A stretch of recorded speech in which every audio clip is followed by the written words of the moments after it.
Welcome to the Marvelous Mrs. Maisel Season 4 FYC event. My name is Mark Restaghini. I'm the head of development for Amazon Studios. I am the guy who has the pleasure and privilege every year of watching the genius of Amy Sherman-Palladino and Dan Palladino unfold from start to finish, from when they first share their ideas with us as to what's going to unfold in the season, to being able to read the most amazing scripts, and then to watch that come to life by this amazing cast and crew that's been behind this show. And the level of detail, some of which you can see as you look around tonight, with which this show is created is astonishing. And again, it's a privilege and a pleasure for us at Amazon, and I hope that you'll see some of that here tonight. What's pretty remarkable, as you can tell, is that this is a stage. This was not a theater, as some people thought when they saw the season, but this was designed and created by our amazing production designer, Bill Groom.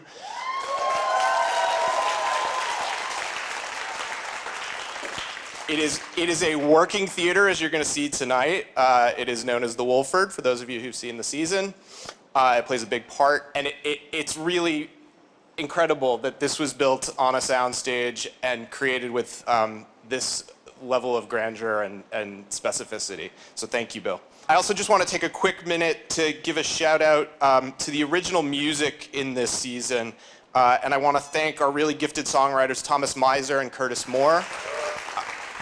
After the screening tonight, there are two panels, one with our amazing cast and then one with our crafts team. I hope you'll be able to stick around. They're going to be incredibly enlightening. And then before we start the screening tonight, there's a little surprise, I guess. We have a little show for you that was done by our amazing choreographer, Marguerite Derricks. And I'm going to get off the stage and let it begin. Thank you.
And so exciting to be here on the set. My name's Danny Strong. I'm so thrilled to be moderating the marvelous Mrs. Maisel panel. So why don't we get to it? I'll introduce the cast. First, we have Stephanie Hsu as Maylin.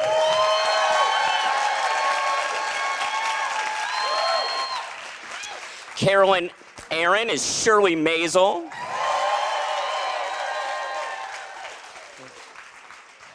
Kevin Pollak is Moish Maisel. Well done, well done. Kevin, it's over here. Kevin, it's over here. It's over here, yeah. Sorry about that, Michael Zegan is Joel Maisel. Maren Hinkle is Rose Weissman.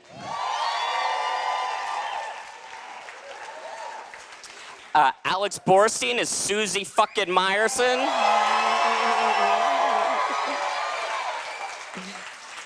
Tony Shalhoub is Abe Weissman.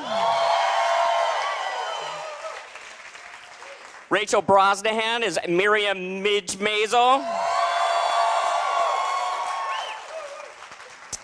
Dan Palladino, the co-showrunner, EP, and director. And Amy Sherman-Palladino, co-showrunner, creator, EP, and director.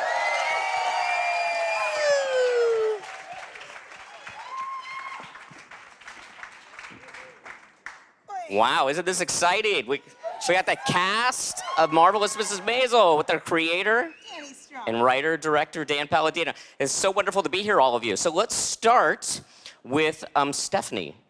So you joined this show in season 3. It's one of the biggest shows on television. What's that like, coming into a show? What's going on here? It was great, right, Stephanie? It was great. Do you feel a certain so pressure? good. No, it was absolutely freaking amazing. I mean, look at this stage that was literally built for our show. Like everything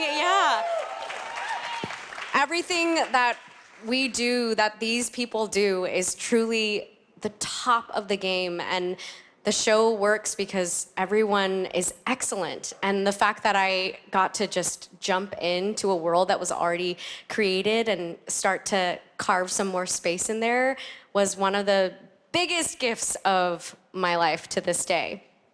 Yeah. Yeah, it's wonderful. You do. You're very young.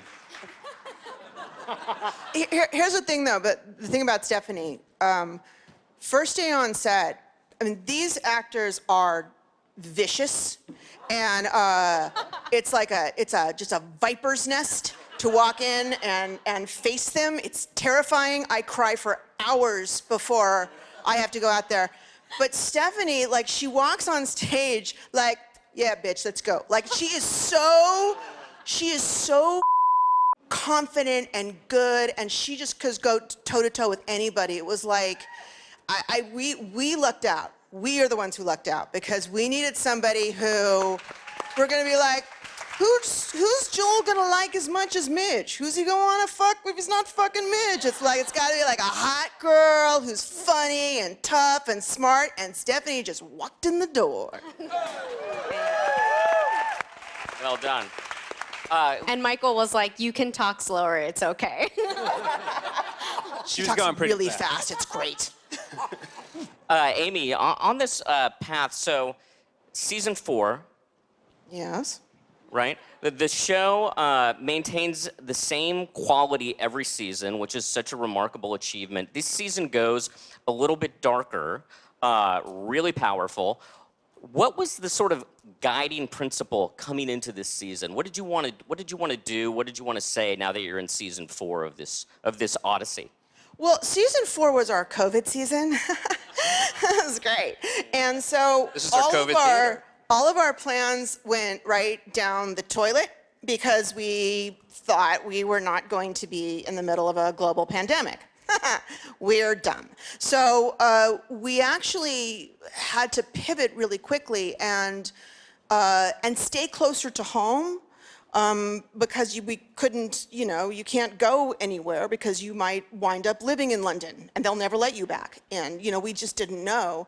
So we had to build a theater. What? Because we didn't know how many theaters we could go out and be in. And we needed to find ways of doing stories that was much less scattered than we had done the season before, where she was on tour and everyone's sort of off on their own journey. And it weirdly, not like I want to say, yay, COVID, but it weirdly was a very fortunate thing for us because we kind of got the gang back together again, and it was a lot more of this group being in each other's faces, and it was pretty fabulous. And we were also super lucky because a lot of people weren't working, and we got to be together, and we knew each other, and we know our crew, and everybody has sort of, most of our crew we've been together since the pilot. So it was very much like family.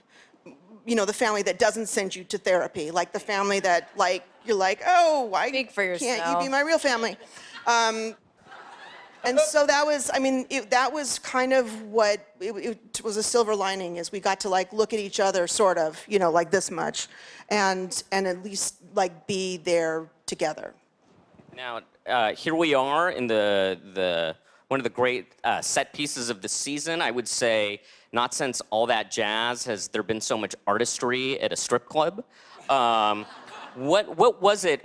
How did you come up with this idea, and did you know it was going to be such a huge part of the season? And where did that come from?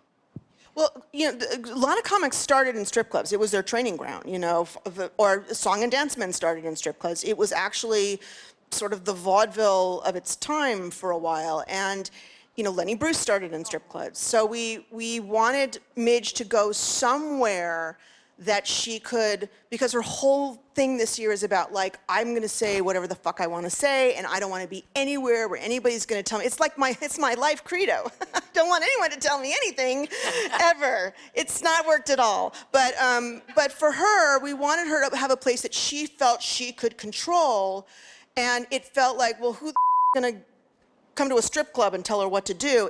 And it also allowed us to have a beautiful theater. It allowed us to bring all these unbelievable women with all these talents, and they're just, they were just so great to be able to have all these weirdly New York's lousy with these fabulous burlesque girls, and they're all sharp and they're smart and they're interesting, and so it was just a great, fun place to sort of let loose musically, and also let her be whoever the hell she wanted to be. And Dan, so you write and direct half the season, roughly. Roughly half the season. How do you decide which ones you're going to do? And what is it? Is your approach different than Amy? Did you two coordinate it together? I'd love to know about the process. We duke it out. Cage fight. We duke it out. We often, she has sort of squatter's rights to the first episode and the last episode of the season. And then we duke it out.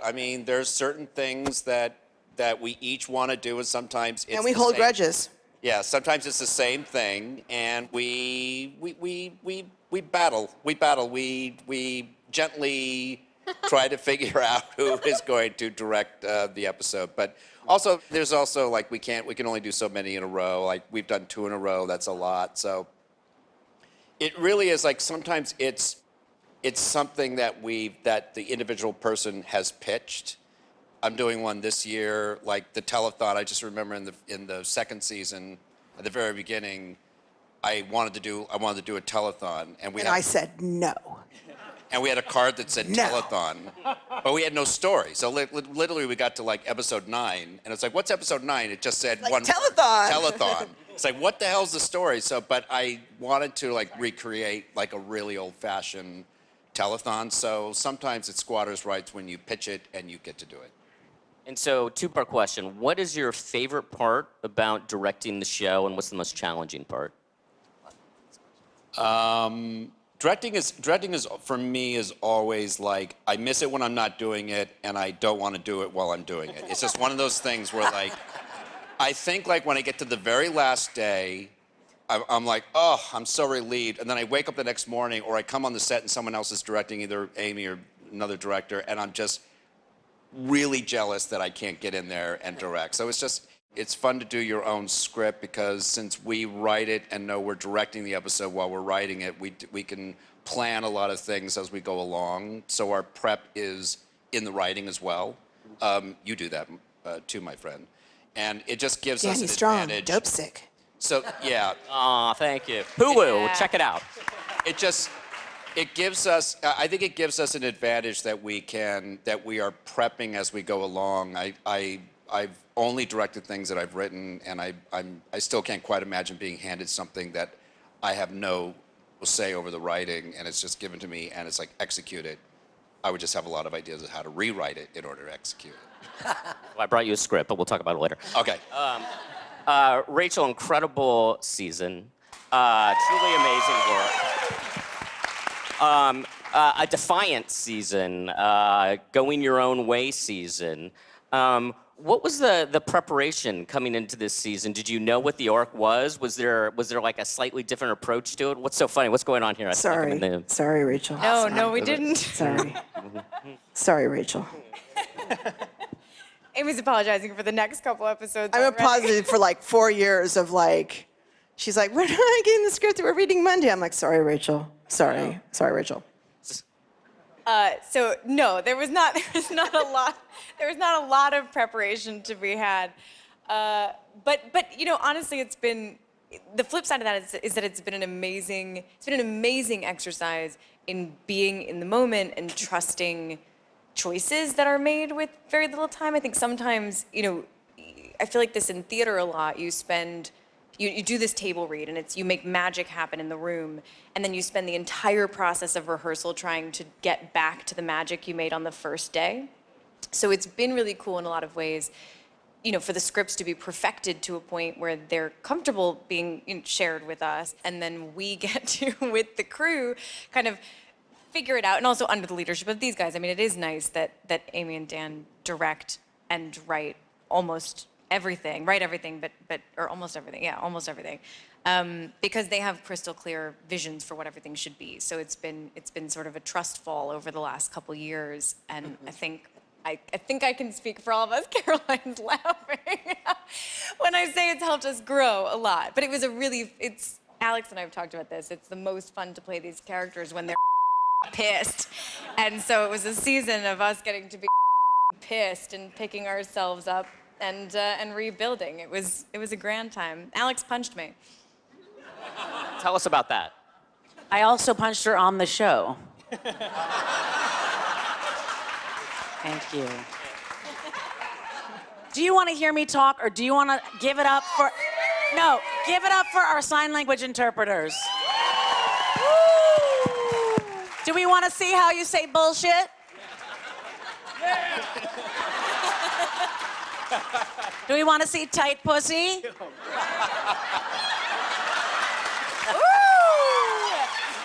What was it? Can I see it again? What was it? Show me, lady. What is tight? How do you do tight pussy? Yeah. Thank you very much. Thank you. You can move on to Tony now. I don't know, I'm terrified now. You I took don't know his what bit. to do.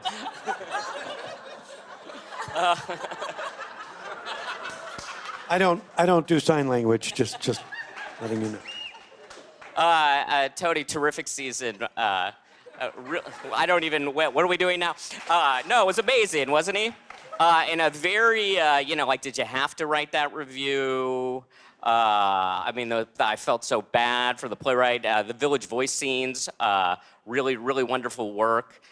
For you, what's the most fun of doing this show, of working on this kind of material? Well, the best part, I think, for me, I think for all of us actors, is that we keep our characters evolve and go through so many changes, so much upheaval each season, and we don't know, as Rachel so subtly. What is happening? Yeah, we're not really privy to what the overall arc of any given season would be, but we are. It's all coming out tonight.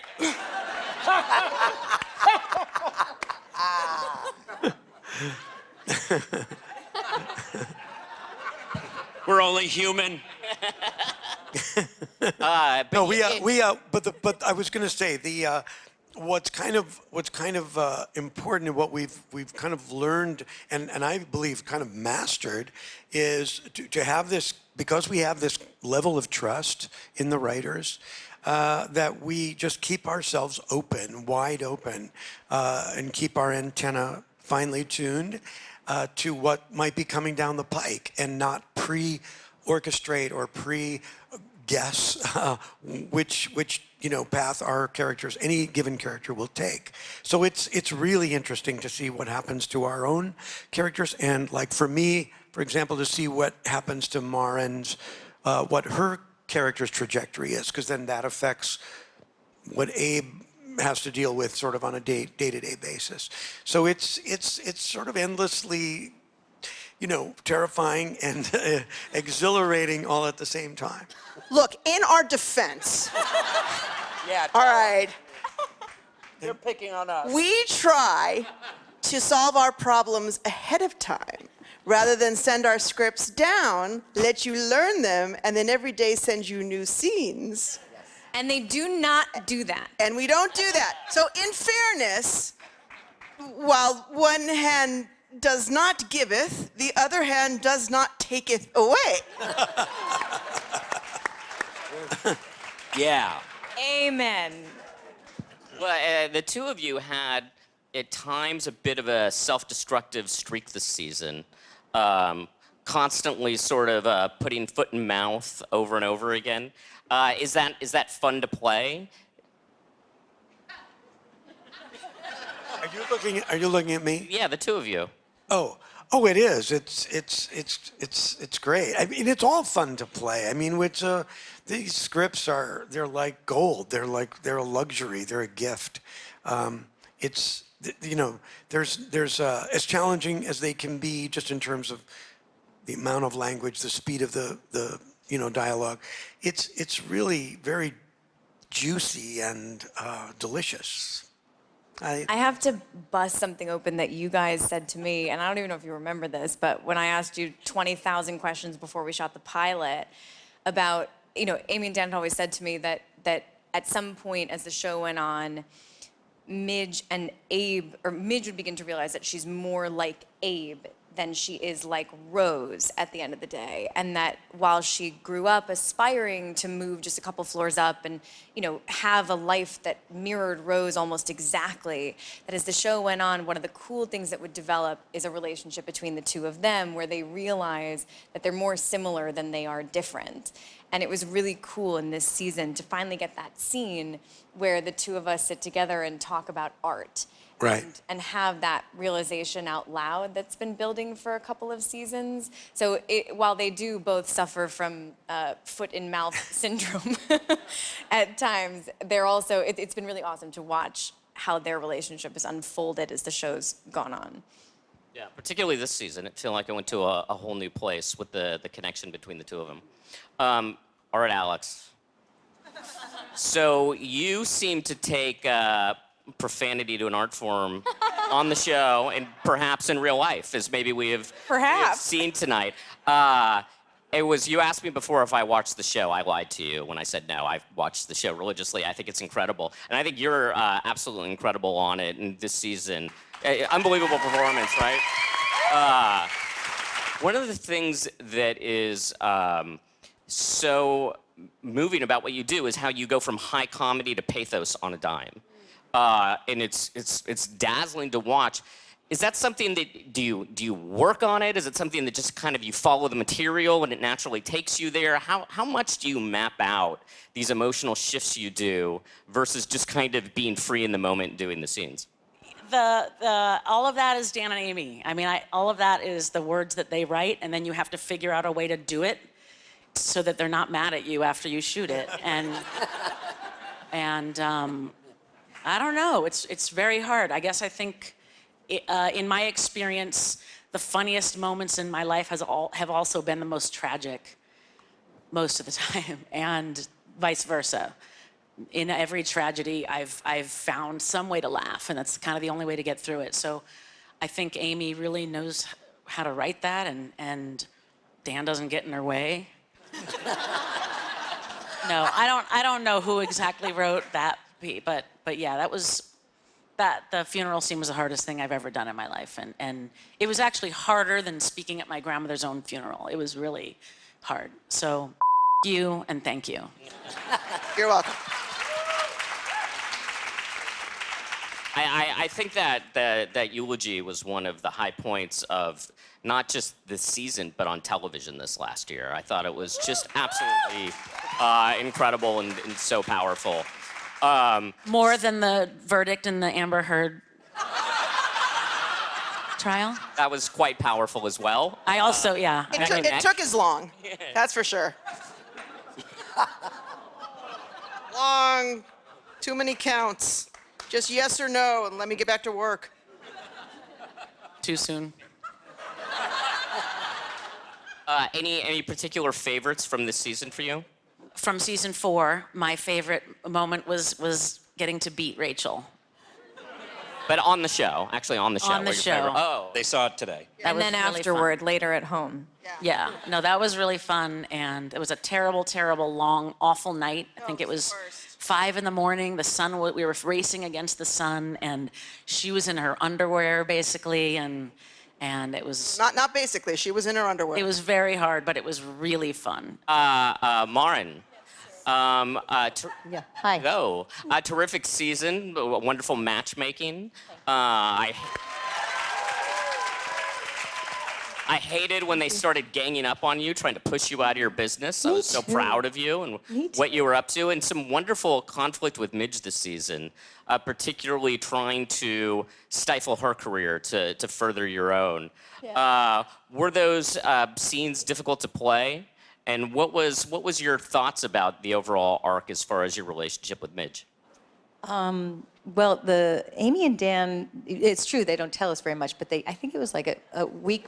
No, I'm That's on sorry. purpose. Oh, no, It's no, to- I'm not it's to taking keep this. the spontaneity. But there's one thing that you did tell me. You did tell me that I was going to do some stand-up. And at that point, I think I almost called the agent and said, I think I might be done with the show. Because the truth is, watching Rachel all these years, or Alex could do it in life, and these guys are all so funny, I'm not really funny. So the idea that I had to be funny was, I mean, I'm funny enough, like, thank you for giving me the role. I so appreciate that. I'm not taking it back. I'm not taking it back. But yeah, God, I've always been so afraid of being fired, and I'm so glad. Hopefully it's not going to happen after tonight. Maybe it is. Oh no.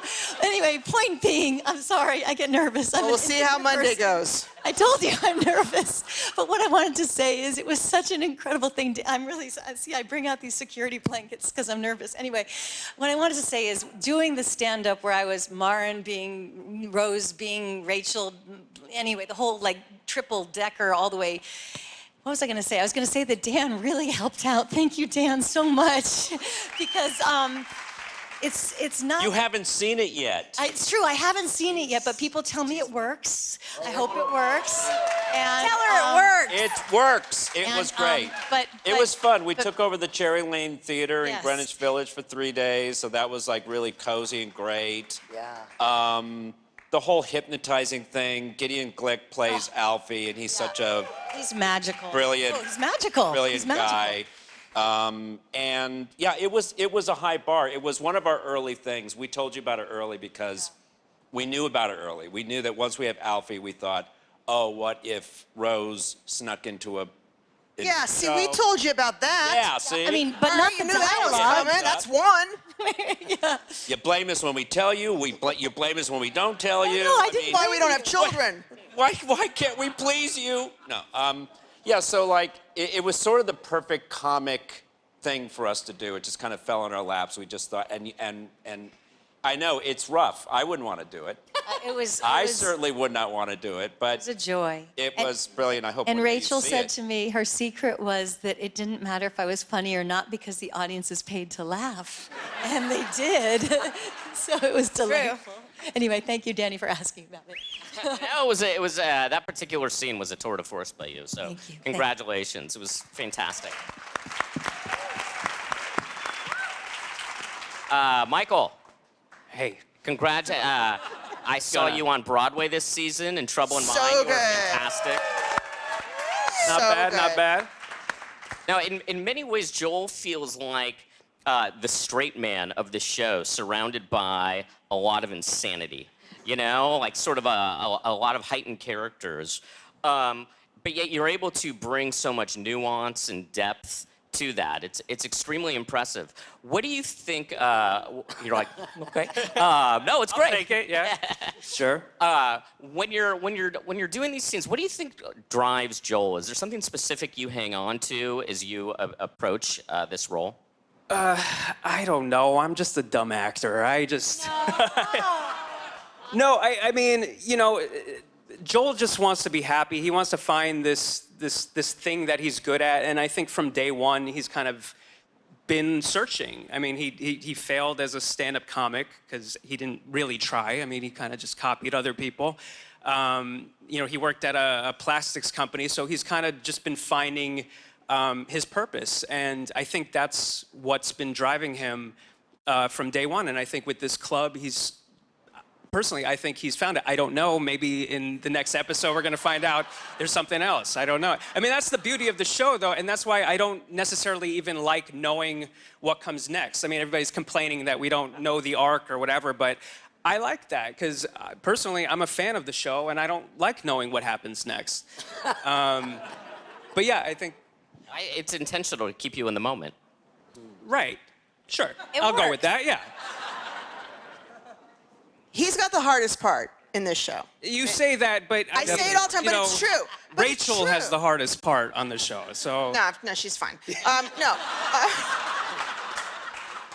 What I mean by he's got the hardest part is, you know, when you are the person that shot Bambi's mother in the pilot, and then you have 4 years of having to win an audience over when you start from that position. It is extraordinarily hard to do, and only an incredibly skilled actor is going to be able to do that. And that is just the God's honest truth. And Michael Zegan is my secret weapon because he is, I mean, he can say I'm a dumb actor. There's bullshit. I call bullshit on that. I find him, every day that I go to work with Michael Zegan, it's like gonna be a good day because he just brings it. It's 200% a table and it never goes down from there. And Well, you weren't there 2 weeks ago when That's what they say. Tony was there. I was there. Did he suck? Mike's right. You weren't there.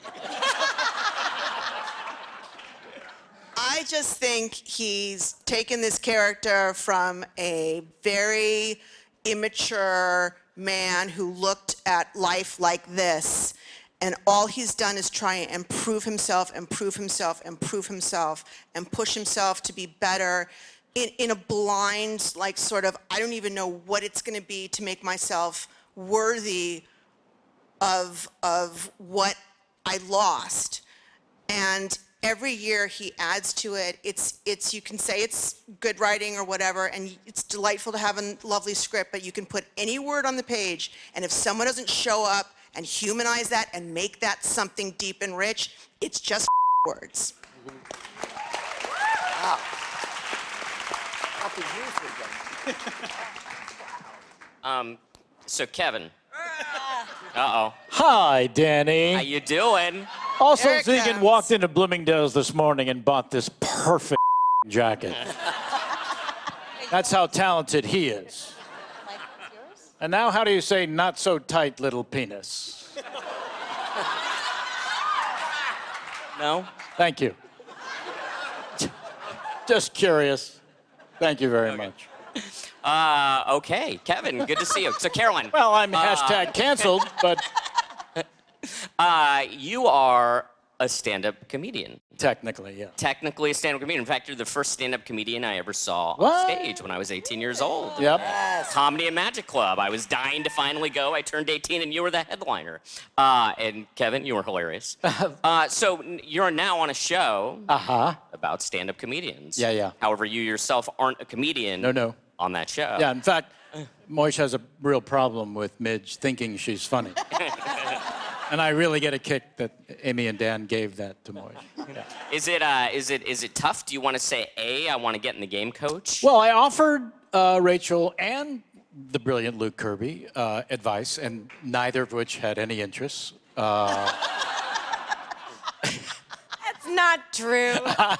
No, listen, if Amy hadn't grown up in that environment, right, I don't know that she would have had the gift to write these, the stand-up comedy world, that part of this show. So it's on the page or it just isn't going to happen. And for me, as a stand-up, to hear from my other stand-up comedian friends, the compliments from them that she nailed it, how brilliant Luke is, the stand-up parts of the show. Take incredible pride in the show itself, earning that from those stand-up comedians who are the most bitter, horrible human beings on the planet. So to win them over was one of my favorite things about working on the show, truly. Yep. And do you so obviously you feel the show really gets it right? Extraordinarily, and also because of the stream of conscious nature of Midge's act. She tried to do jokes, not a good idea. I love that they played that out, but I love that when she goes to this theater to do stream of conscious, telling the story of her life, that sort of stand-up comedy didn't really exist for a very, very, very long time. It's so bold and brave to go on stage. The first time we see her do it, she's drunk, that's fine, there's a reason it happened. But then to go back and want to do that type of comedy, it's the scariest thing in the world. And so to write to her actual voice, instead of writing a stand-up comedian's act, I think was one of the great gifts also. Truly. My favorite moment, however, of the season was when Abe read the obit to Moish in the hospital. That's personal favorite. Just had to float that. Sorry, I know you didn't ask. No, it was beautiful. It was very emotional, Tony. Yeah. He can act that choking up thing really well. Yeah, on a dime. Yeah, he really has that choking up acting down.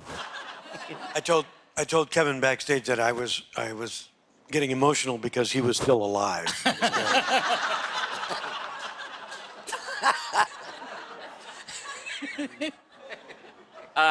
Carolyn, a great season. Yes. So much great stuff. You are so funny. Literally, you breathe funny on the show. It's just sort of like every time you speak, it gets a laugh. What's your approach to the character and the comedy on the show? I feel like it's like you hit it hard and you hit it softly all at the same time. Tell me about that. Well, I always have to see a character walking around in the world first in my imagination, and Shirley is everywhere. I didn't really have to look that far, I have to say. I think she just tells the truth all the time, and she doesn't mean to be funny. Kevin said to me the first season, every time we would get a script, he would lean over and go, "We're the comic relief in a comedy." And I thought, that's as comic as you can get. But once he described our job to me, I knew exactly what I had to do. Yeah.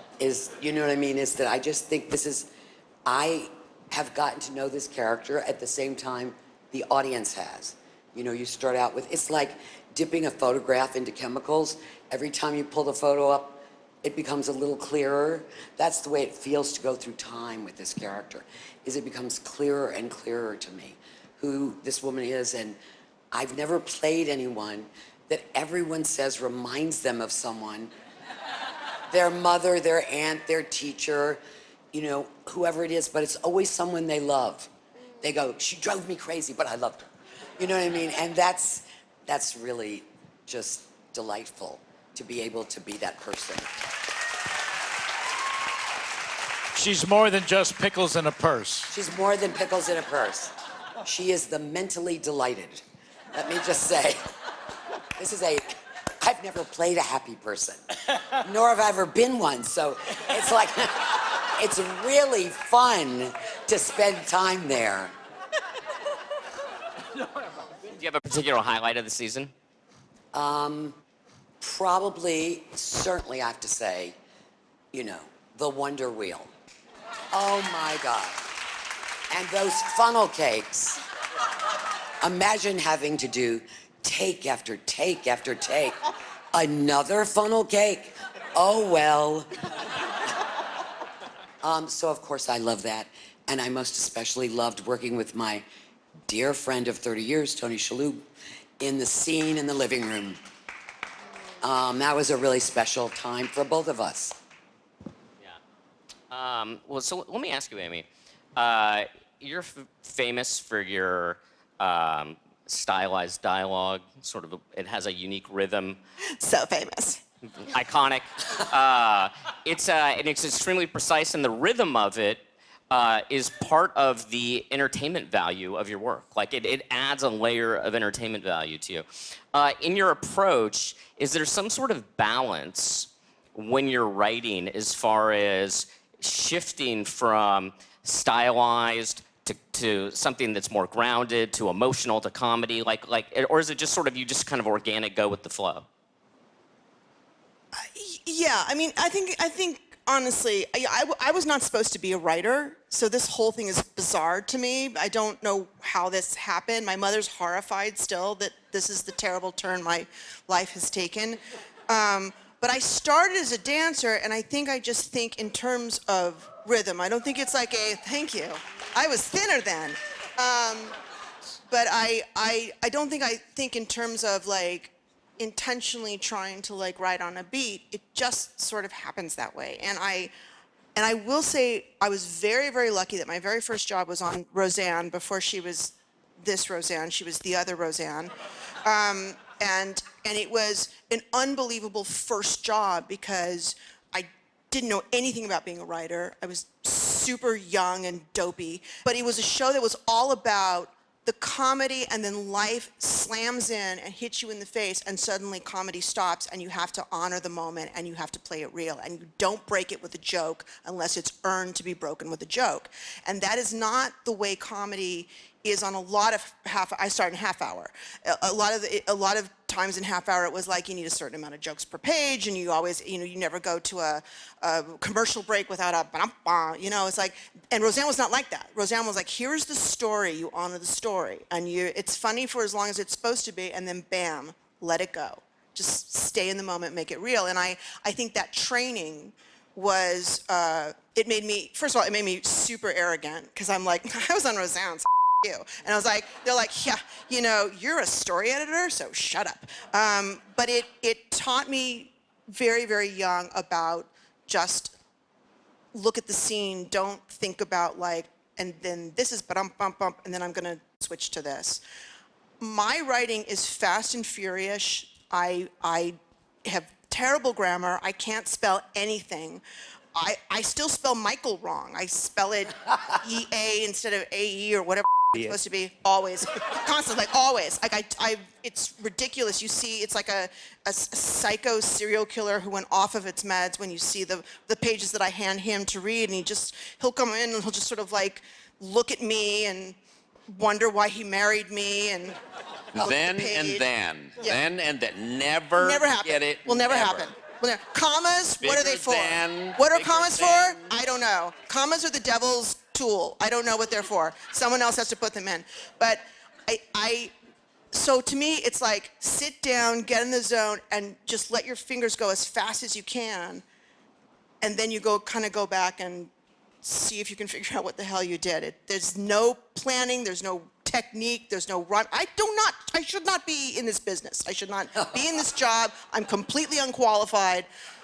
Come and get me. But like that's basically. I think that's kind of the opposite of what you were supposed to say at this event. Oh, sorry. I studied for many years. We'll edit that out. I've read all the greats. I took a line from Hemingway. No, I don't know. I have fourth grade grammar as well. Oh, yeah. And It's the I worst. too am a professional writer. So grammar. I think that's Woo! Grammar. grammar's for amateur writers and rules.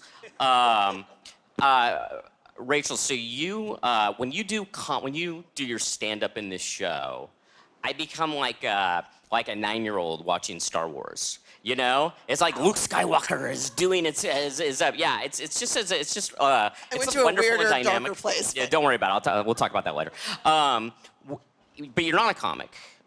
No background in comedy.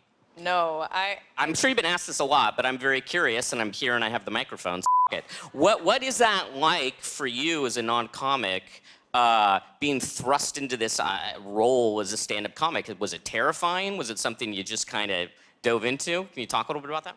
My heart's beating so fast right now, even as you ask that question. Yeah, it's been. I mean, I spent the first couple years of my career being told I was not funny, and so I've told this story a number of times, but I tell it a lot because I'm if it resonates with anyone, it's something I hold on to certainly that, and it wasn't like an insulting thing. It was really just a lot of people who were professionals kind of saying, you might want to head in a different direction, maybe consider something over here, and I think it's been a really challenging and really incredible exercise over the last couple of years, and I'm eternally indebted to these two idiots for saying yes and taking that kind of chance on someone who literally the day I found out I was going to be their Midge lost a role that morning because I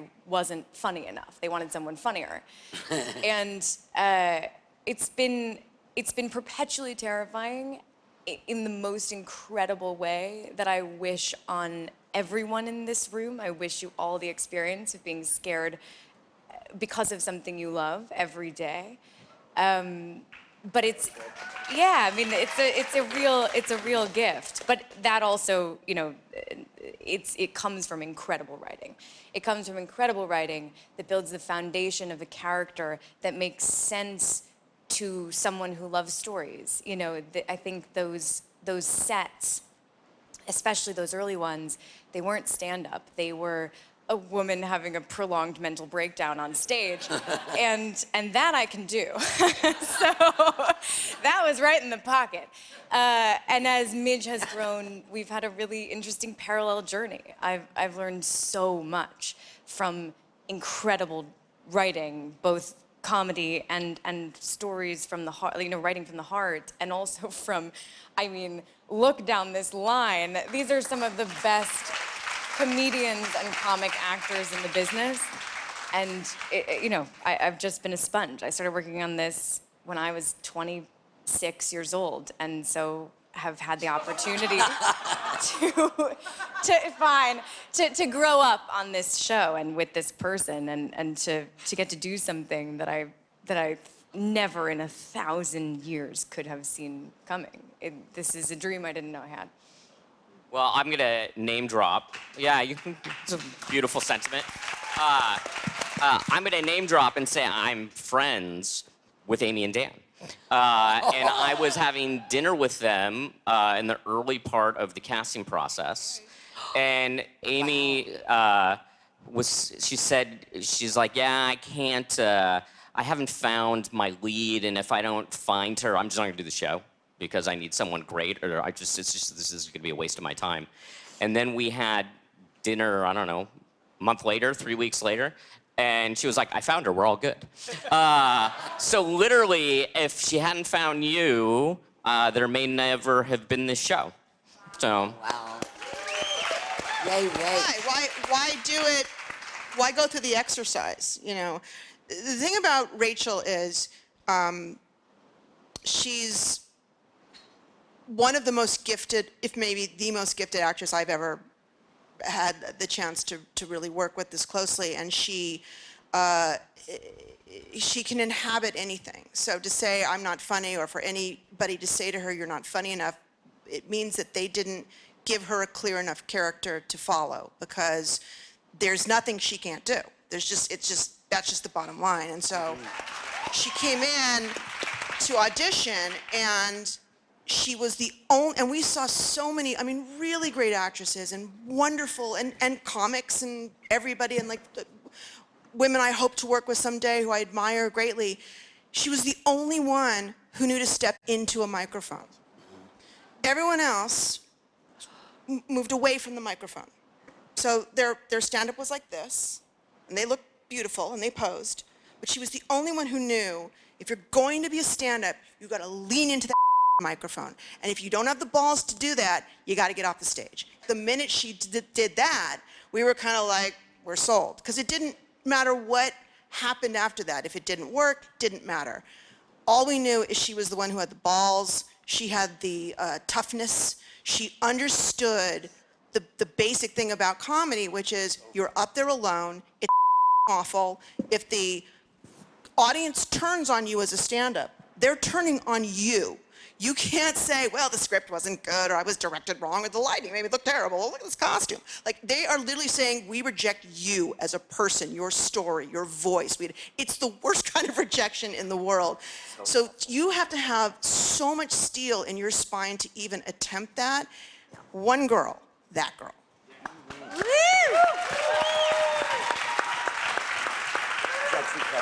Is it brutal? Tony, iconic character actor of all these incredible movies. You had your own TV show. You won Emmys for it. You won Emmys for this. Broadway, Tonys, all the above, right? Everything that could be achieved. What was it about this show, this pilot, that said, oh yeah, I want to go back to be a series regular on a television show?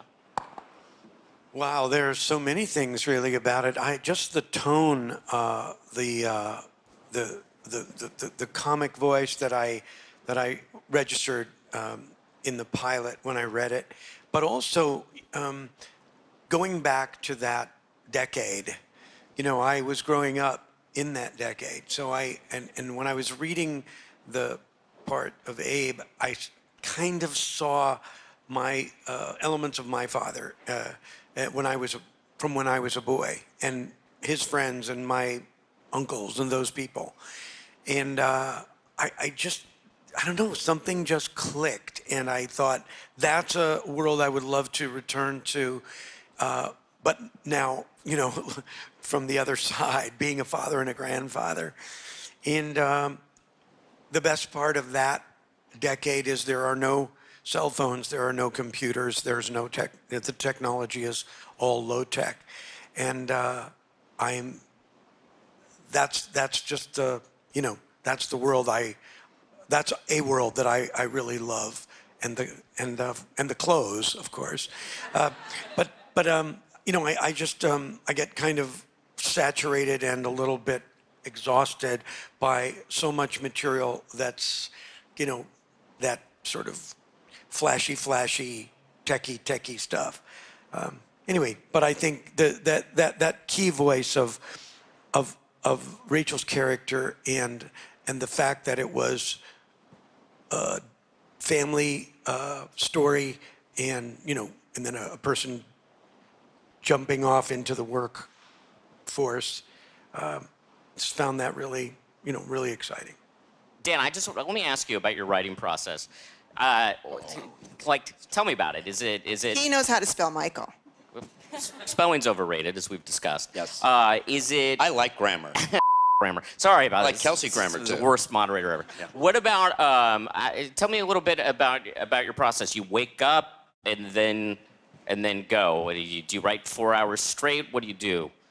Yeah, I, you know, it's that slow approach, and then you get immersed in it. I gotta tell you, I'm writing something now, and I still have, like, I'm trying to avoid having lines coming into my head.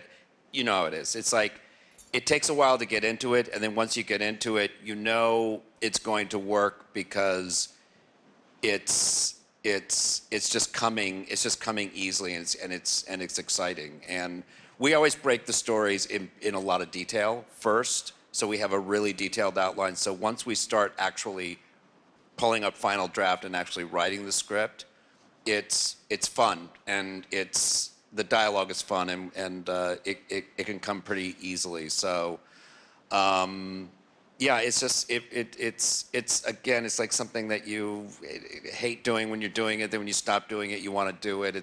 That's just the story of my life. It sounds like a theme. And loved all the Gilmore Girls cameos this year. Very, very exciting. Milo is sexy husband. I don't really know why I didn't get that call. Whatever. I guess he's better looking. sick, I dope guess sick, that's. I was dope sick, busy. dope I was sick. busy. You were busy. On Hulu. On Hulu. So tell me about that. As far as there were just a number of them this season. Was that intentional? Was it just something that spontaneously happened, or were you like, yeah, let's get some Gilmore Girls people on this season?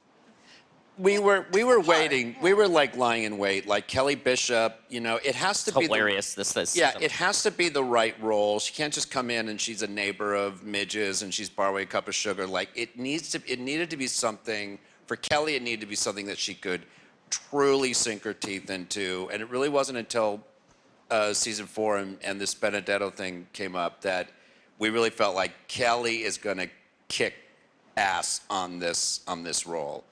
And then for Milo, and again, for Milo it was always about his schedule. He's a very busy young man. He's on another show, and he's got other stuff. But it also needed to be like a very sort of specific part, not just sort of a.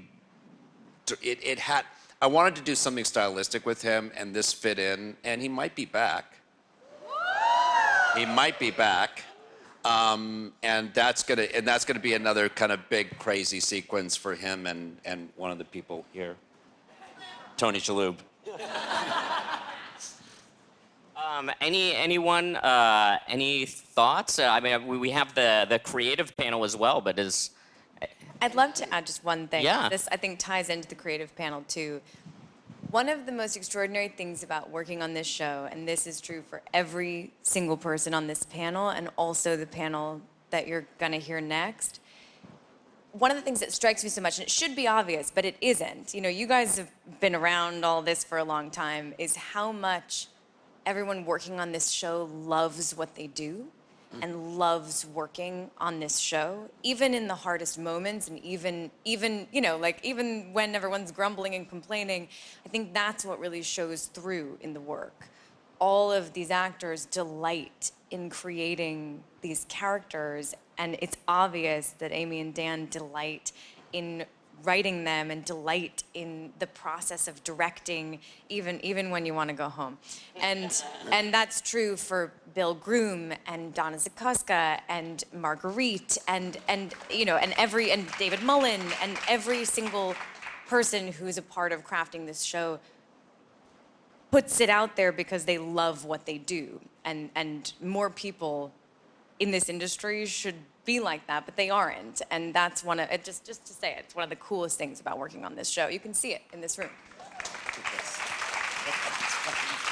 Well, I think this is truly one of the most brilliant shows of our times, and a lot of it has to do with what an incredible cast you are. You are all so fantastic on the show. Thank you, Dan. And a huge congratulations on not just being a part of television history, but crushing it every season that you all do. It's a real joy for me to watch as an audience member. So thank you so much for giving us your performances. Thank you.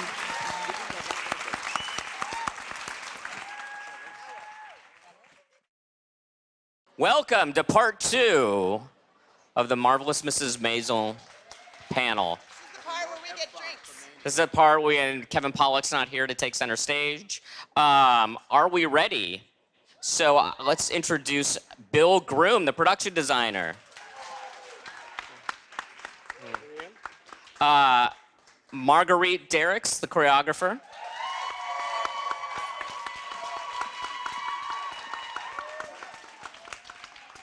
Alex Napamiyashi, the cinematographer. M. David Mullen, the other cinematographer. And Donna Zakoska, the costume designer. You guys know Amy and Dan, right? Yeah, we're here. So let me start by saying you're all incredible at what you do. This is unbelievable. Every element of the design on this show is just fantastic, and you're all doing some of the best work in television, film, theater, and any medium right here on this show. So it's huge congratulations to what you all do. I'm just in awe of it. So let me ask Amy and Dan, when it comes to just how you talk to your department heads, Is it something where you're giving them tons of ideas? We don't talk to them. Is this the first time you guys have met them? It's Amy, Dan. Hi, how you doing? Yeah. Tell us a little about the process. Is it something where you let them lead, you come to them with ideas, and then start riffing? I will say at this point, a show like this only gets done if you have everybody in every position on their A game all the time. Without the best, it doesn't happen. And you know, you hear the old like, well, you know, hire the best and then just let them do their jobs. And it is absolutely true, because we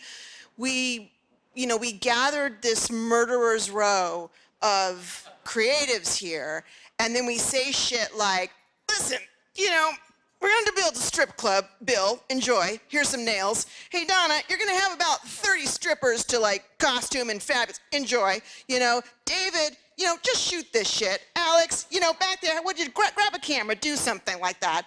And Marguerite, listen, I need like 5 dances in 3 minutes. All right, I'll see you guys in an hour. And it's like, we throw our dreams out there and we say, this is our wish list. This is what we want to do.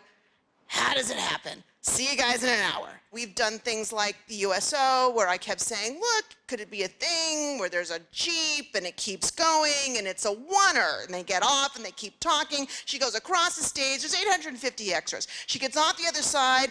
It would be great just to do it all in one shot with no coverage. So you guys talk amongst yourselves, figure out how to do it. I'm gonna be at the bar. And you can only do that if you have this. You can only do that if you have people who are so brilliant and so good, and they come to you with thoughts and ideas, and like, we can do it like this, and problem solving.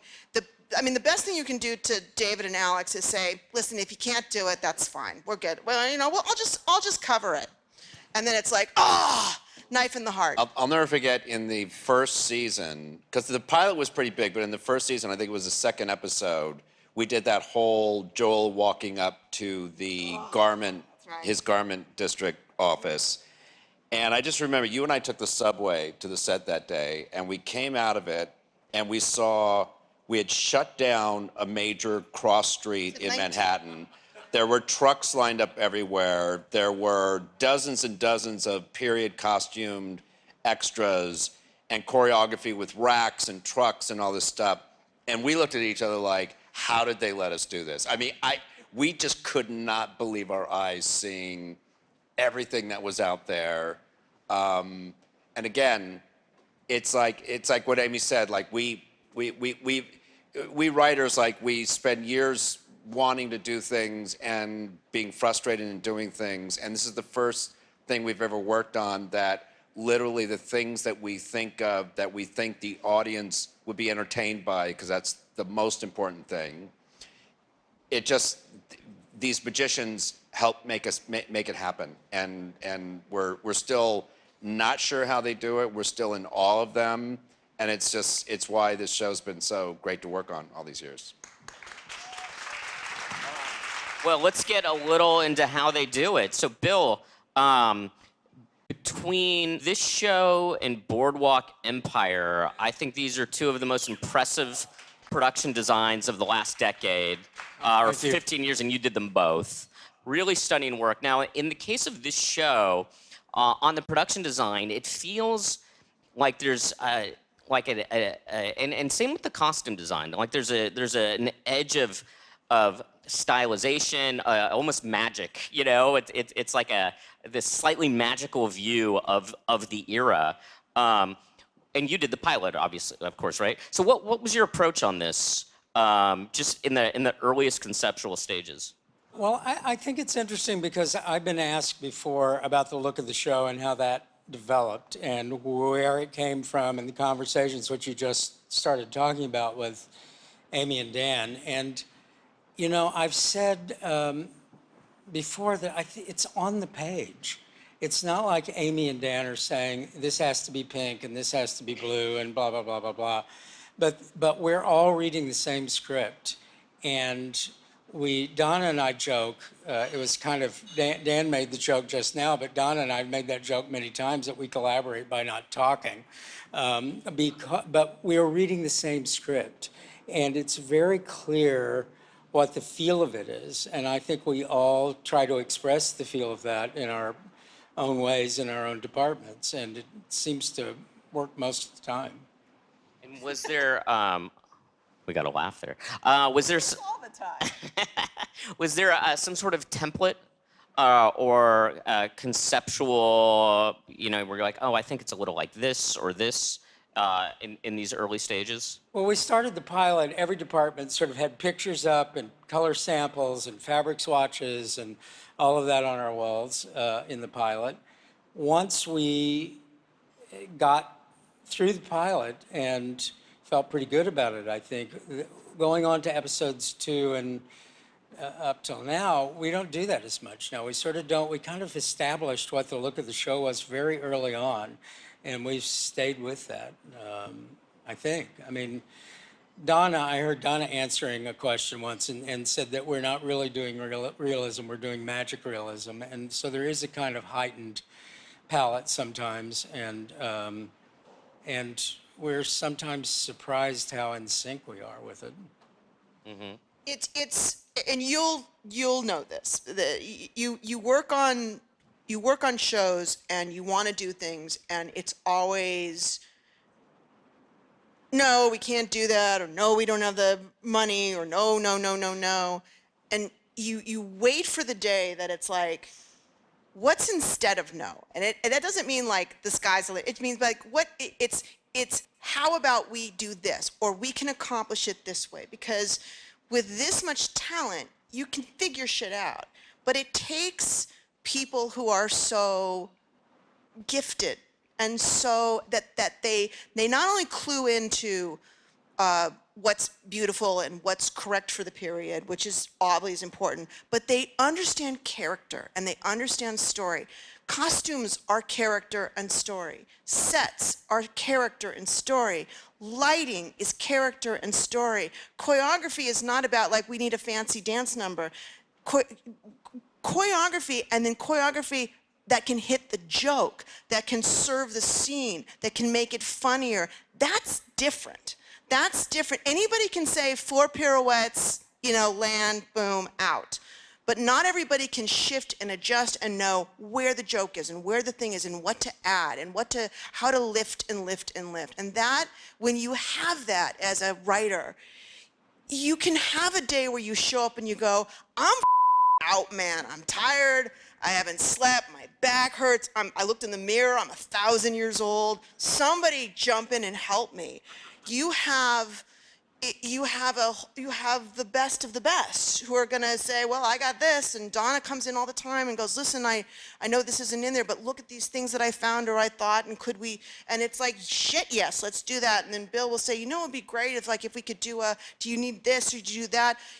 My magic cinematographers understand now that we need to move, we need to walk, we need that Midge's life is about expansion and going and energy, and there's no point in just lighting for a small corner where the thing with a slash across the face and they're going to stand there and it's it's beautiful, but it's not energy, it's not life, it's not funny, it's not tragic. And if you don't have people that speak your language and speak the language of story and speak the language of character, then it doesn't matter how pretty a dress is or it doesn't matter how beautiful a set is, it's going to fall flat and it's not going to mean anything. And we are so lucky that we have these people and that we've kept them near us, considering what we've asked them to do year after year. So yeah, no, it's great having the same. All of you staying on the show all these seasons is partly what keeps it so special and working at such a high level each season, which is not easy to do. Donna, you've done a number of period pieces, some really iconic ones, John Adams being one of them.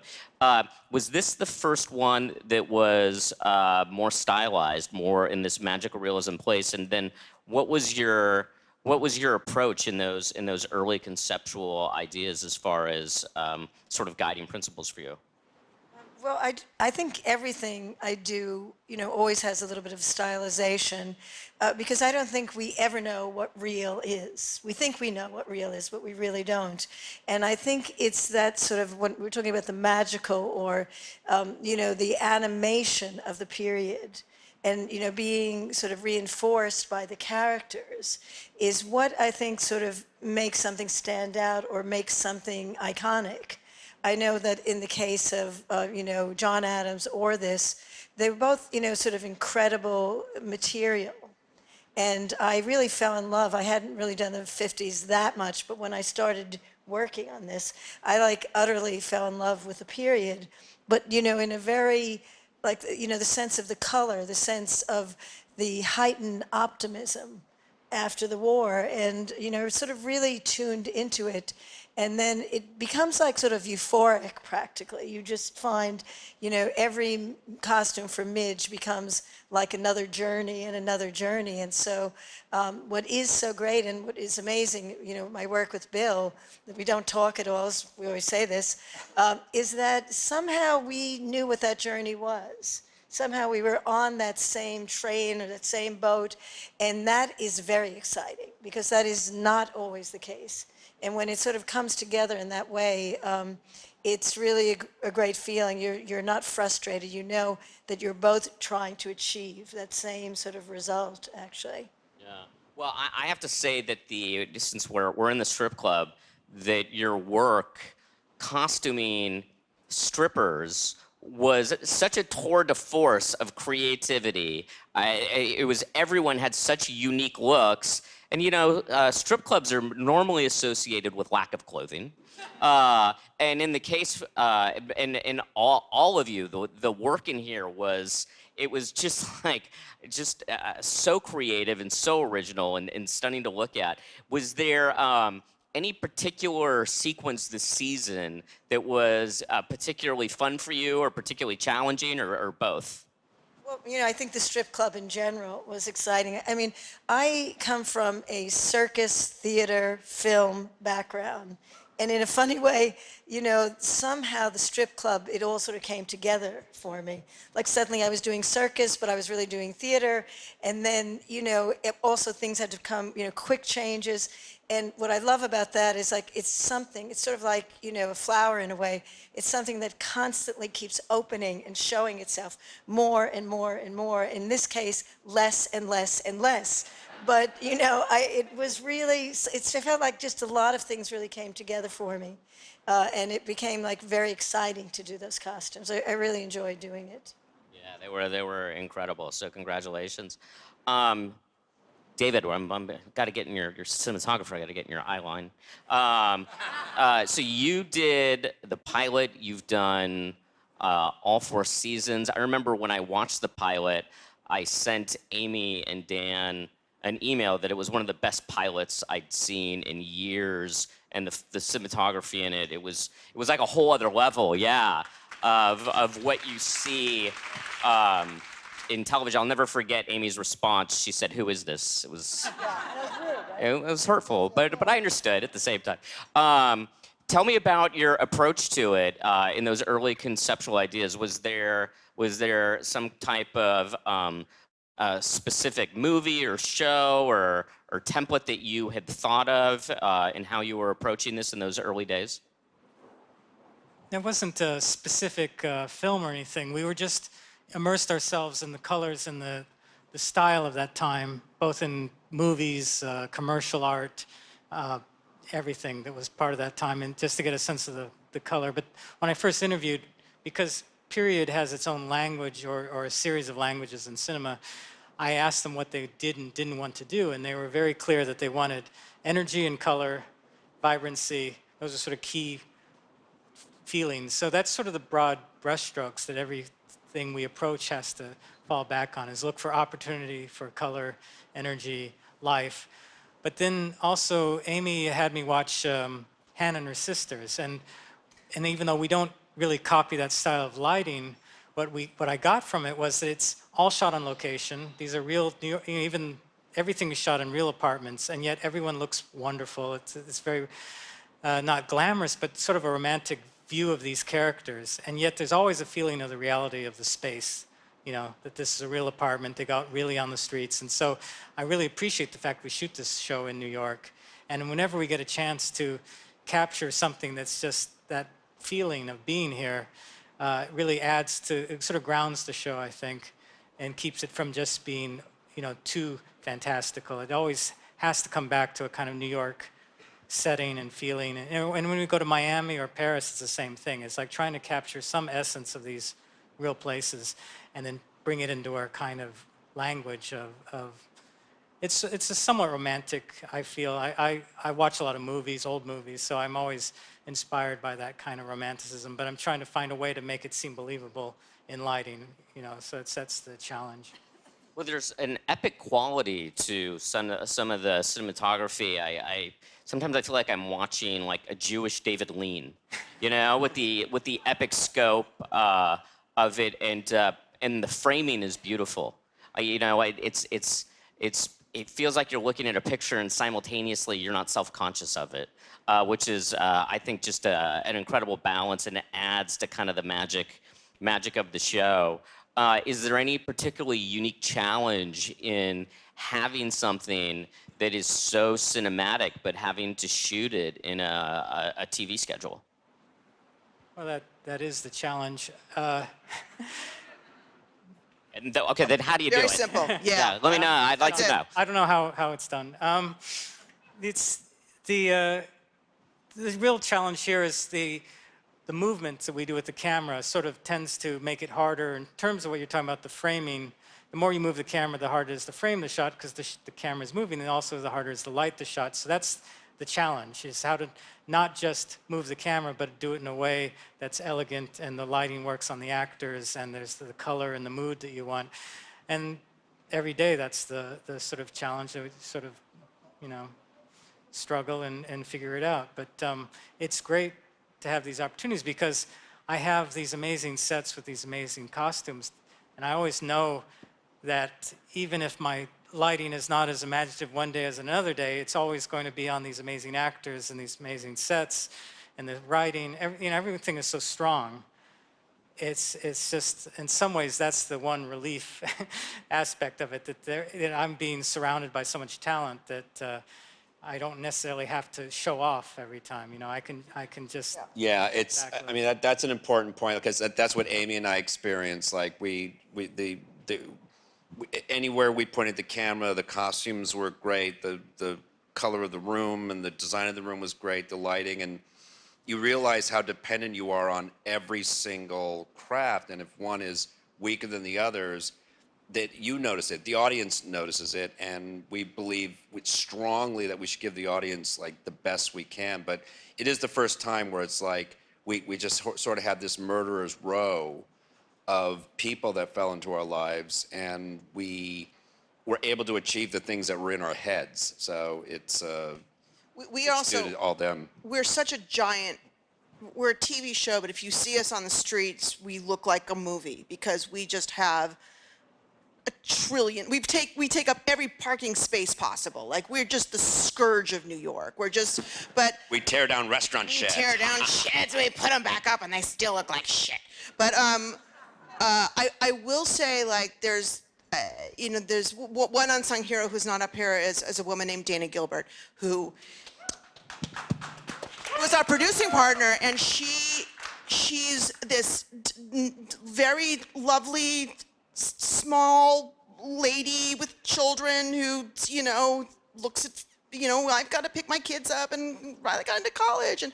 But she gets out there and she deals with every aspect of this show, and she wrangles it and she keeps it going, and her hands are in every aspect of the show, and it's sort of this quiet behind the scenes, and when you show up it's like hello, and then I don't know what happens when I leave. I think she like horns and a whip comes out, and because everything gets done, and it gets done in a way that honors what we want, what they want, what everybody needs to happen. And without our brilliant PAs, without our brilliant, every grip, every gaffer, every electrician, with everybody shows up to kill. No one shows up to dick around here, because if 2 people show up to dick around here, it falls the fuck apart, and it doesn't happen. And we can only be stunned every time we show up and stuff gets done, because we just don't. We're the 2 people going, it'd be great. It'd be great if we had a whole strip club. And you know what, Bill? I want to be able to walk from there all the way through the dressing room, out here, do a dance, get a drink. I want a bar back there. Can we have some mirrors? You don't mind mirrors. I know it's a reflection problem, but Leslie can take care of that, right? I mean, it was just like, we're those assholes. And then everyone else has to figure out not only how to make that, but how to make it gorgeous, and how to make it work, and how to make the actors okay, and how to keep our extras okay, and in COVID, how to keep everybody from ending up in the hospital. And it's just like, it's such a monumental task. I don't know how it's done. So I just sort of want to give Dana a tip, because what she does is, it's not on the stage here, and she doesn't do the panels, but it's pretty special. You shot across the street from my apartment last week. Sorry. And I will say that cars are everywhere. You take over the block, exactly what you said. But the neighborhood isn't angry. People are thrilled. There's this excitement in the air. Everyone's taking pictures of the cars, right? It was for me seeing how excited everyone was about Maisel shooting across the street was like, oh, I feel good about what I do for a living. Look at how excited it makes people. One of the beauties of working in New York City, we were shooting in Greenwich Village last year, and we set up for the shot, and it was right in a sort of a place with a lot of apartment buildings, but we were pretending there was a comedy club. Rachel came out the first time, did the scene, and I yelled, cut, and then you heard cheers and applause from all the buildings, and you realized people were watching us and having fun. Oh, that is New York gold right there. In LA, that ain't gonna happen. New York, greatest city in the world.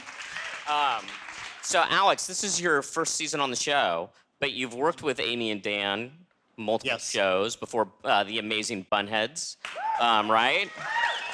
The Gilmore Girls revival on Netflix. What was that? That was just a cheer. Was that a cheer? That was people being happy. It was a cheer? I know we're not used to that. Okay. So what's it like coming into such an beloved show, and then simultaneously a show that has such a unique look and style to it? Is there pressure on that? Is it exciting and fun to be on something so successful? Yes, both pressure and excitement.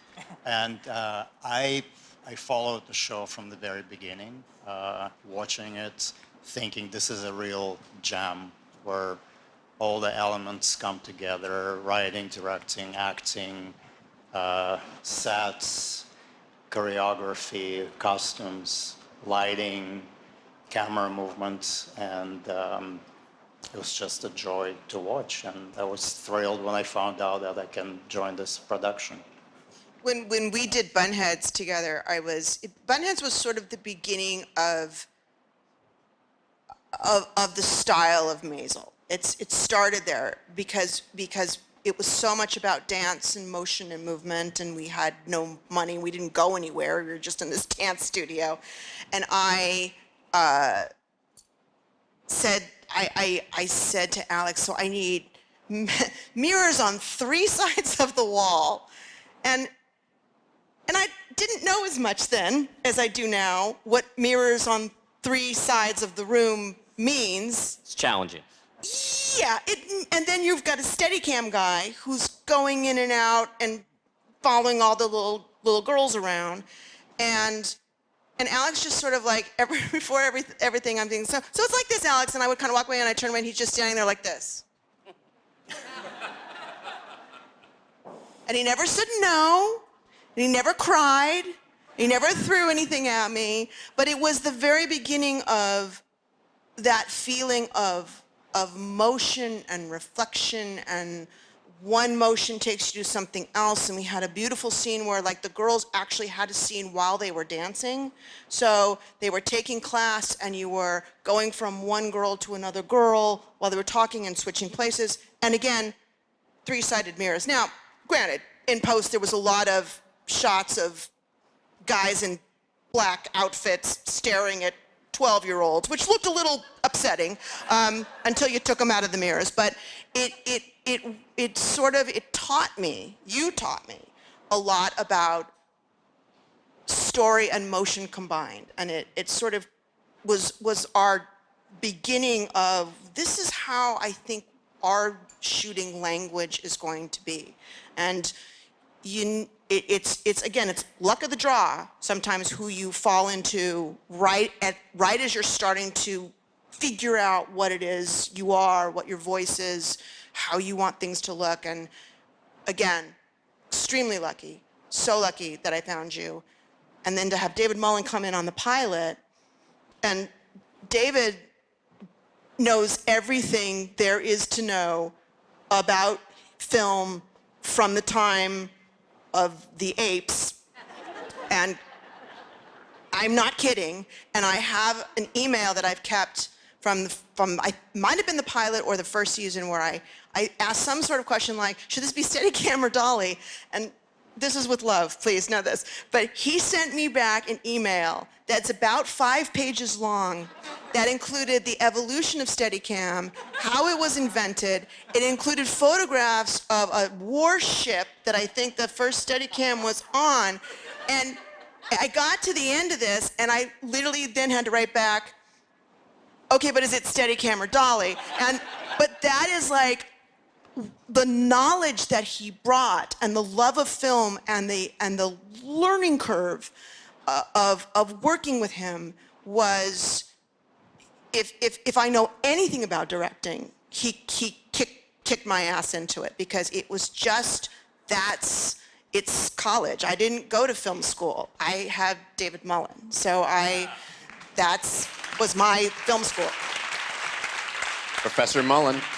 I call him Professor Mullen. And do the two of you ever coordinate with each other? Is there discussions on certain set pieces, especially if it's going to be in one and then it'll be in the next episode? Yeah, definitely. Sets that are being constructed that we're both going to be shooting on, we have to talk together and agree on the approach it's going to be. That's a traditional way, because we both have to work on this set. And so this set in particular was a lot to talk about, and it was actually more the backstage. The front stage here, it's a theater environment that we filmed in real theater environments. We know the theatrical lighting, the audience lighting, that's sort of common to some degree, but the backstage was a whole environment that was created from scratch. And so the whole idea of what it should feel like was something we talked a lot about, and we came up with the idea of mixing fluorescence and other light bulbs, so there was a mix of colors, and so you wouldn't have one solid look. You'd go from a hallway to a dressing room to another area, and there'd be some variation, so it kept changing all the time, and that was something that we had to discuss and test and bring the cameras on here and test them here and everything. And do you do a lot of color correction in post? Not really. I mean, the show we deliver to the colorist more or less the final look, and our colorist has been with us ever since the pilot, so he knows the look of the show. But I tried to deliver footage that doesn't need fixing. It basically, the color, the contrast, everything is baked in. So it's more about, making it flow seamlessly, as a whole. That's the colorist brings his magic to everything, and in terms of blending and matching and things like that, because there's always something on the day. This shot has too much smoke in it, this shot not enough, this shot I got lens flared, but that one I didn't, this lens doesn't quite match that lens. So there's always these things technically you have to sort of tweak. And there's bigger things occasionally, the sun went away and now you have a shot where you have to match.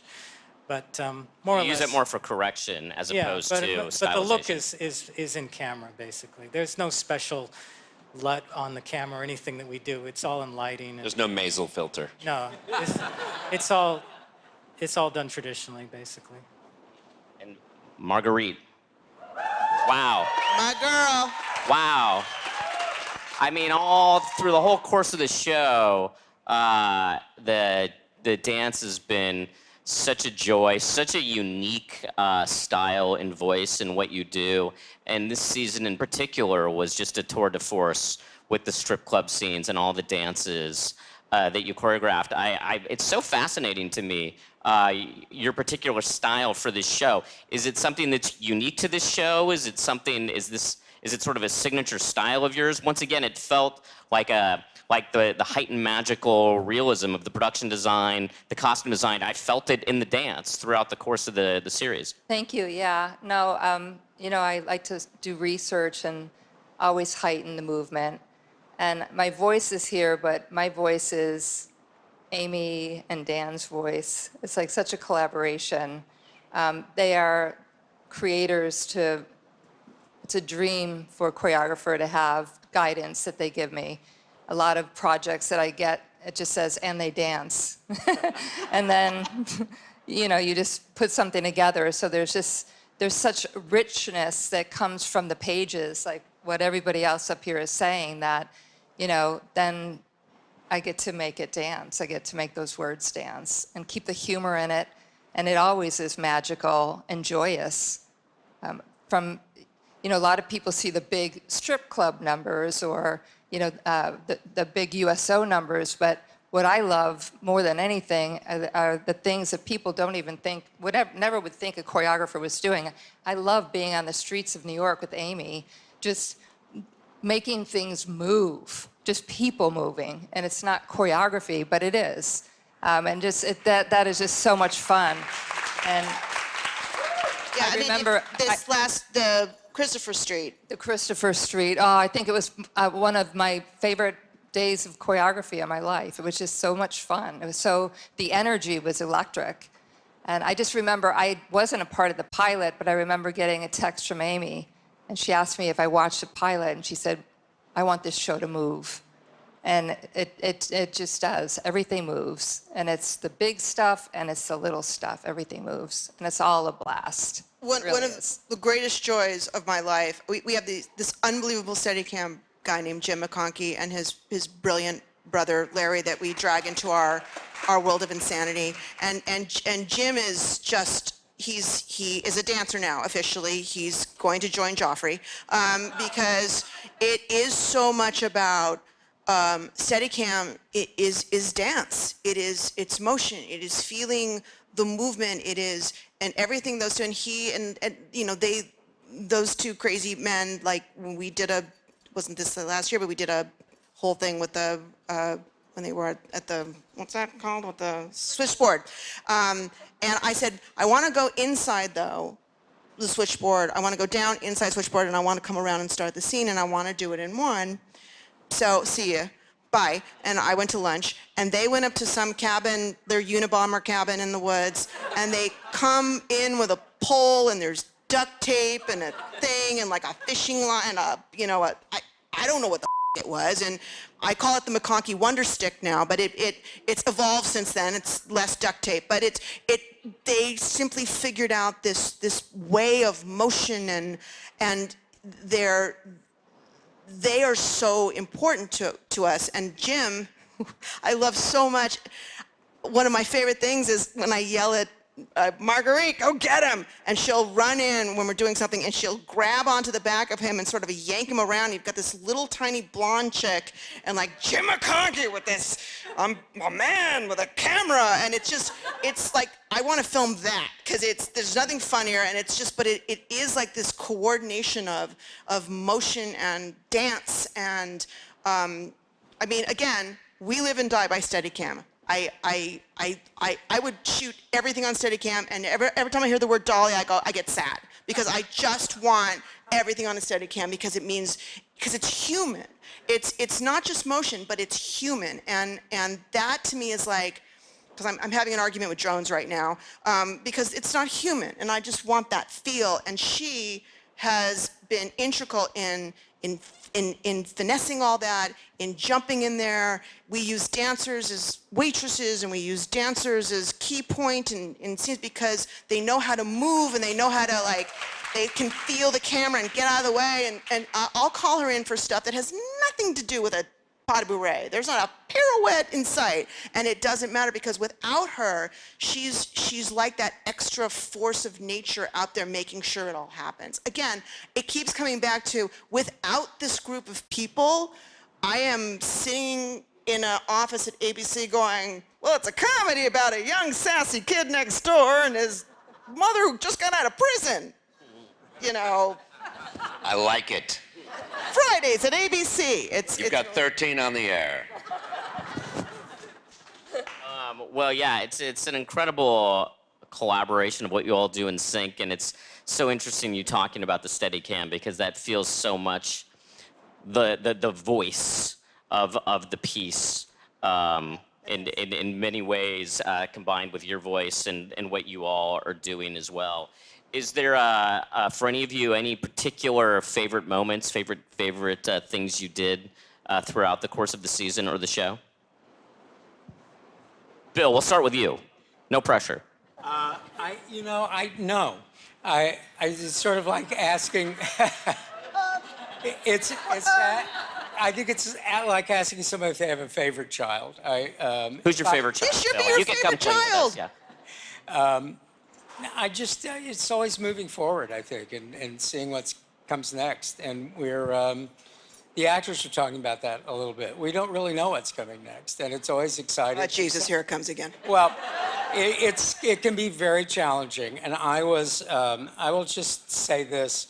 I was on a scout last year, and I was called in because Amy was having, I don't know if they referred to it as a meltdown, but Amy was having some issues about some of the rigging on stage here and something that was going to happen to the curtain.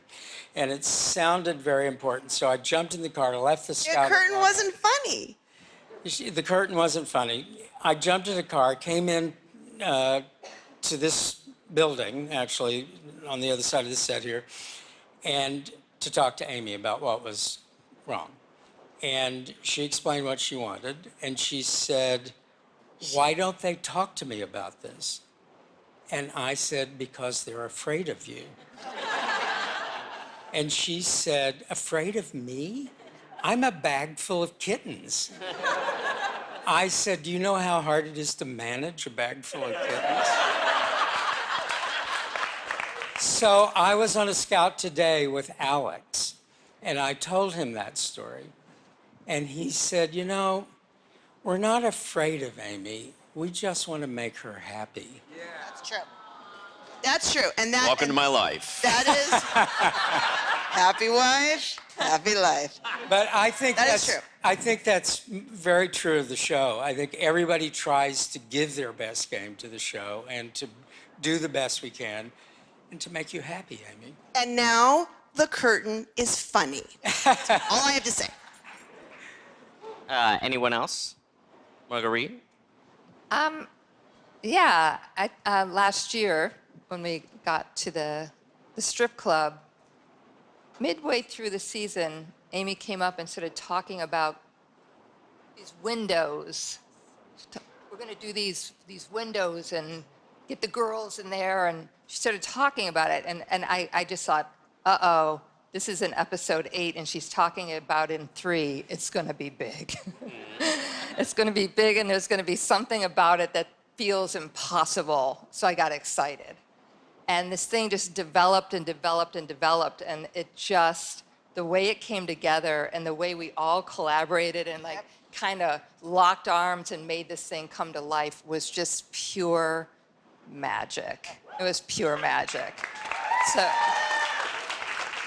I always know when I get a heads up from Amy Sherman-Palladino, something big is coming. She always gives me a little whisper in my ear, so I was excited. There are ideas that come up that, and I've said this to Amy, there have been, I won't get into what scenes they were particularly, but sometimes you'll see something on the page and you'll think, oh, we'll never be able to pull that off. And then Amy will talk about how she's going to shoot it, and you think, oh, that's not going to work. And then we shoot it, and you think, oh, they're never going to be able to cut this and make this work. And then you see it in the finished project, and it's just great. Yeah. And that happens all the time, I think. And that's, I mean, David and Alex can speak to that a lot, because a lot of it is about what we do. Like particular scene you're talking about was very difficult. You did that episode, I think, David.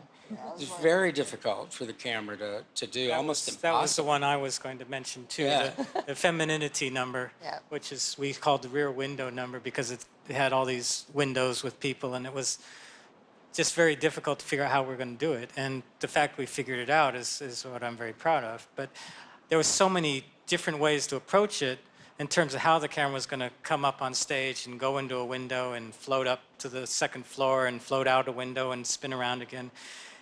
But I knew that Amy would ideally like to do it on the Steadicam, because we could have done it with a Movi and a techno crane and all these other ways, but I felt with the dancing aspect of it that with a Steadicam you have one operator working around the dancers. With a techno crane and a Movi you have three people. You have a techno crane operator and a Movi operator and the Movi person behind the wheels, and so every change you have to make has to go through three people. So I knew she'd like to do this on a Steadicam. The question was how we're going to fly a Steadicam up to the second level of the set.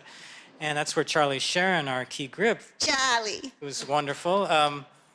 We worked out to hiding a platform behind the set that was a crane, and Jim would back onto backwards, and they'd lift him by crane up to the second level, and then they'd have to dolly the crane all the way to the other side of the set and bring him back down again. And out of the set. I mean, he went into the set, behind the set.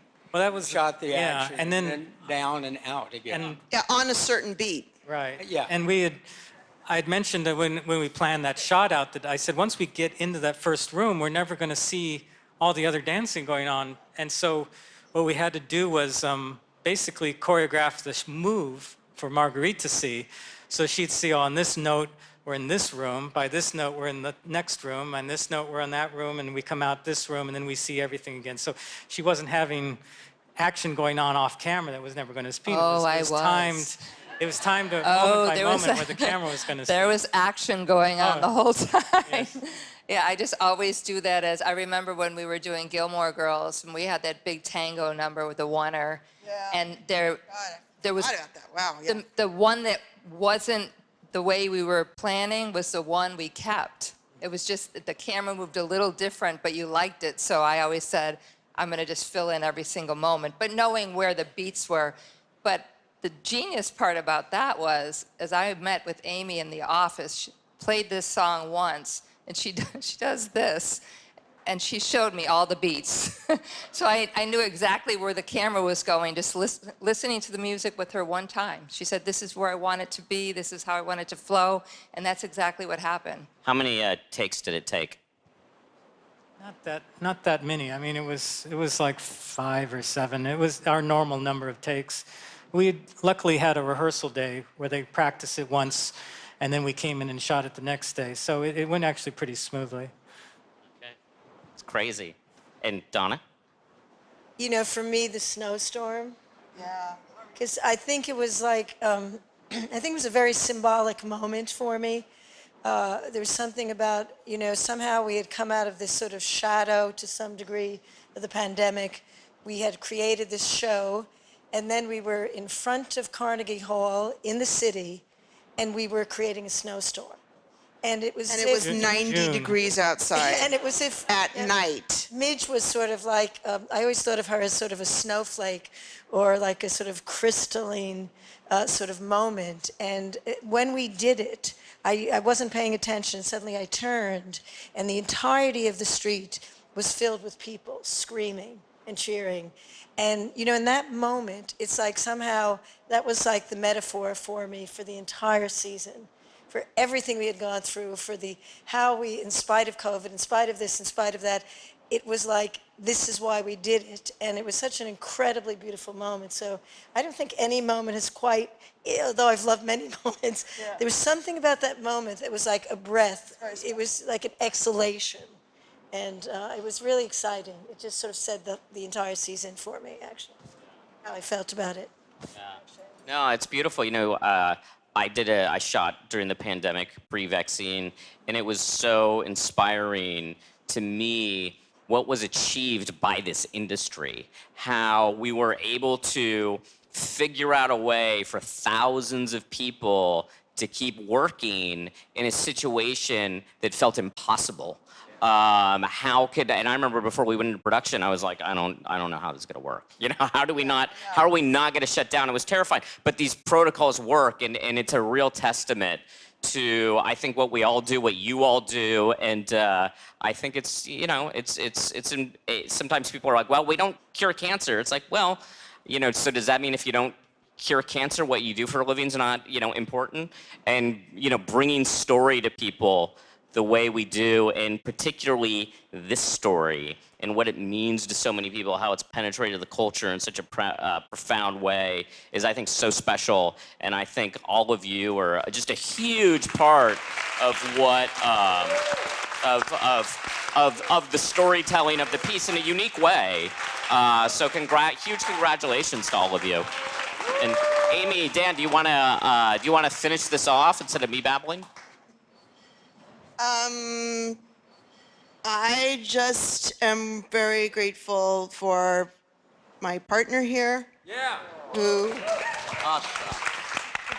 is truly, like, you know, I've said this before, I wear the hats and I say f*** a lot and I'm the bag full of kittens, but this is us, and it doesn't happen without you. He makes me angry and jealous every time he does something that I wish I had done. And I think that's really important because I'm 200 now and I could just lie down and take a nap for like 10 years and that'd be great. And then I see something like, you know, the Central Park montage that you did with Rachel and Milo, and I'm like, God damn it, you got to Central Park, and all right, that's it. And I think that kind of jealousy fires me and keeps me going, and I'm very grateful to this entire group of people. I'm very grateful to Matt Shapiro, who does our post, who is the kindest, most patient. Why he hasn't thrown something sharp at my head at this point, I don't know. You know, everything he says is like, cool. It's like, so I can't get you the cut. Okay, cool. And then his cools get a little like sadder, and then it's still cool though. It's still like cool. And there's like a little catch in his voice, and it gets cool. And then it gets, but it's always cool. And the amount of music that we do, the amount of recording we do, the amount of ADR we do, absolutely. I mean, all the stuff we do. Oh my God, you angel, my angel baby, Ron. You know, Ron Boucher, who's our unbelievable sound editor, and he's, you know, Tim, who's our genius editor, and I wish I could just name everybody, because again, I just can't stress enough how hard this show is and how much it should not work, because it's just too many pieces, and how much it works because everybody gives a shit and everybody shows up for us, and it's easy to be fancy and loud and take a bow, but nothing happens without this group.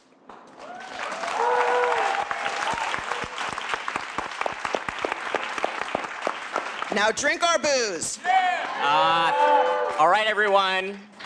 Thank you so much for coming. It was an amazing panel. And let's hear it for the marvelous Mrs. Maisel.